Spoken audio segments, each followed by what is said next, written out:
ఈరోజు ఏం స్టోరీ? షైనిమా, నీకు గురువు అంటే తెలుసా?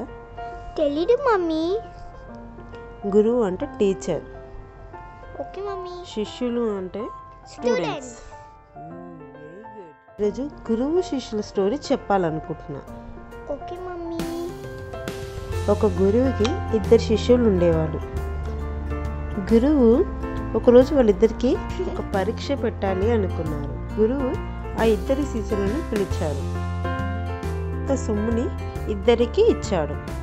నేను మీకు ఇచ్చేది చాలా చిన్న మొత్తం, కానీ దీనితో మీరు ఏమైనా కొని ఒక గదిని నింపాలి అన్నాడు గురువు. దానికి మొదటి శిష్యుడు సొమ్మంతా ఖర్చు చేసి బోవులనంతా ఎండుగడ్డిని కొని గదిలో నింపాడు. గదిని చూడడానికి గురువుని ఆహ్వానించాడు. గురువు అది చూసి, గదిని నిరుత్సాహంతో నింపావు అని అన్నాడు. రెండో శిష్యుడు చిన్న మొత్తాన్ని ఖర్చు చేసి ఒక దీపం కొన్నాడు.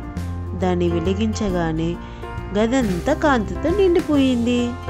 అప్పుడు ఆ గురువు ఆ గదిని చూసి మెచ్చుకొని, నలుగురికి వెలుతురు ఇద్దామనుకునేవాడే నిజమే వివేకవంతుడు అని అభినందించాడు. మనం ఏ పని చేసినా నలుగురికి ఉపయోగపడే పని మాత్రమే చెయ్యాలి.